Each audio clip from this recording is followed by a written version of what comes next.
हाय हाय लाल दुपट्टे वाली, तेरी नाम तो बता।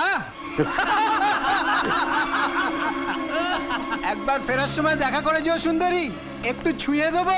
আচ্ছা ছাতা দেখি মা, ছাতা দেখি কত বড় মোস্তান রয়েছে। বডিতে 440 বল কারে লেগে যাবে গুরু। দেখি কত বড় মোস্তান। তোমরা তোমরা তো আজকালকার ছেলে বাবা, তোমাদের কাছে কি আরেকটু ভদ্রতা আশা করতে পারি না? আমার মেয়ে তো তোমাদের বোনের মতো। বোনের মতন? সব মেয়ে যদি বোনের মতন হবে তাহলে বইয়ের মতন কে হবে দাদু? ছি ছি ছি ছি ছি ছি ছি, তোমাদের মতো ছেলে কি মানুষের ঘরে জন্মায়? আবে সুড্ডা, কি বললি ভাই? কি বললি? শালা আমাকে চিনিস? আমি তোর বাবার বাবা, বুঝলে?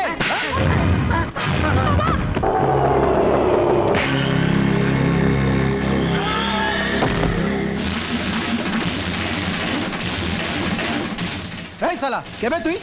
আমি রাজা, অটো রিক্সা চালাই, দরকার পড়লে আবার ঘুষিও চালাই। বললে গরম ডেলিভারি দিয়ে দেবো। আবে ফট শালা। না বাবা, আমি অসুস্থ, আমার মেয়ে আমাকে ডাক্তারখানায় নিয়ে গেছিল। জান, ও আপনাদেরকে ফুটতে বলছে। ফট। আমি আপত্তি করাতে ওরা আমার এই হালত করে দিল। এই চল ফট। যান, ওরা আপনাকে ডাক্তারখানা যেতে বলছে, আপনি যান। আমি ততক্ষণ ওদেরকে ডাক্তারখানা পাঠাবার ব্যবস্থা করছি। যান।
কি ব্যাপার? এই লোকটা রাস্তায় বদমাইশি করছিল, তাই আপনার কাছে নিয়ে এলাম চিকিৎসা করাবার জন্য। তাদের প্রেসক্রিপশনটা করে দিন। আরে দাঁড়াও দাঁড়াও, শৈশবত লাগবে, ঝামেলার ব্যাপার আছে। নাম কি? রাজা, অটো চালায়। এমন নয় বলছে যেন এরোপ্লেন চালায়। তুমি ওখানে কি করছিলে? কি আর করছিলাম, অটোটা নিয়ে বাড়ি যাচ্ছিলাম। আজ আমার ভাই মরেছে, আমার সইটই করার সময় আমি চললাম। আরে আরে আরে শোনো শোনো শোনো, রাত সকালে যত ঝামেলা। দেখুন তো মালটাকে। মাই গড, এ তো তিলু। হ্যাঁ স্যার, দুটো মার্ডার করে 6 মাস ধরে ফেরা। একটু থামাকে একটু চলা তো চলবে না, মনের বরফ একটু ছোঁয়াই তো গলবে